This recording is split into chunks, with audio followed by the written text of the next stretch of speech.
On this day in 1918, Private Albert Gitchell, a cook in the US Army, reported to the sickbay at Camp Funston in Kansas with misc flu-like symptoms.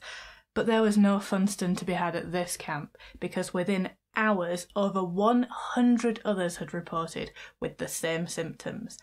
This was the beginning of the Spanish flu outbreak that was to kill more people than World War I and World War II combined.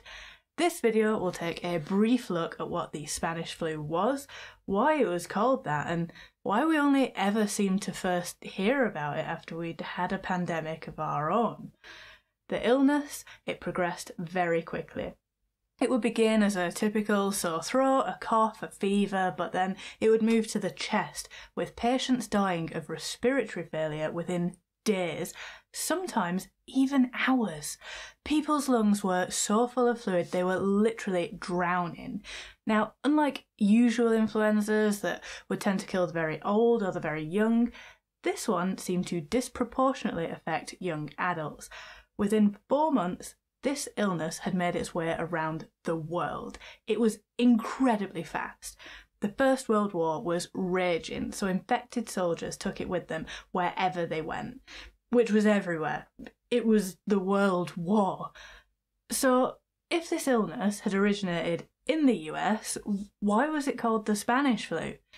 Well, in order to boost morale, the warring nations decided to play down their numbers of deaths that were caused by this pandemic because people were already getting pretty bummed about the war that had just been destroying their lives for the past 4 years.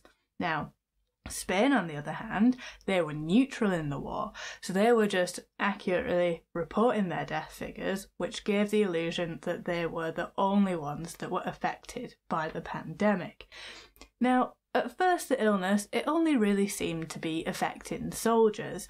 Once the war ended though, in November 1918, the troops all returned home and the cold weather set in, and that was when the population began to fall sick too in the deadly second wave. The world shut down, trying to contain this sickness with the limited resources that they had. Police in Chicago, they were told to arrest anyone found coughing or sneezing in public, which I think they should still do. Entire villages in Alaska, they were just wiped out.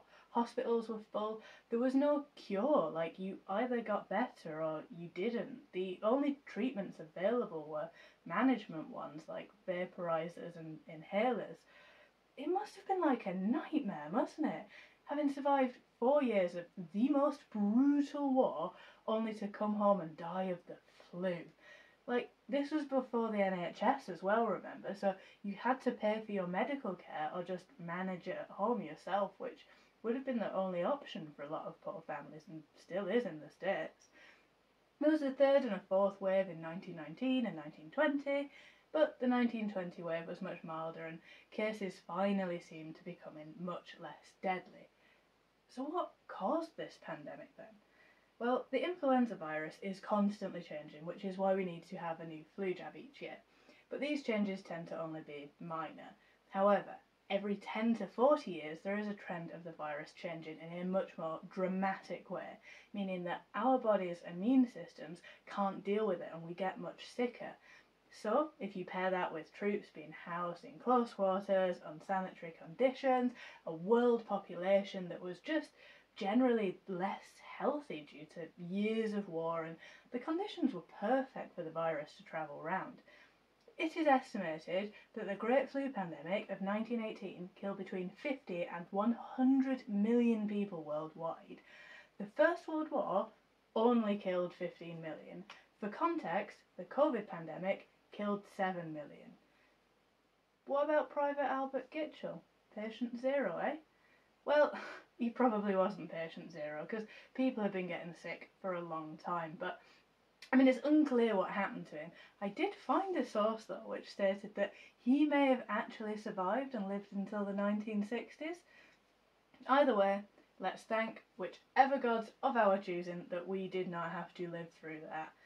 Thank you so much for watching. Why not subscribe? And I'll see you tomorrow.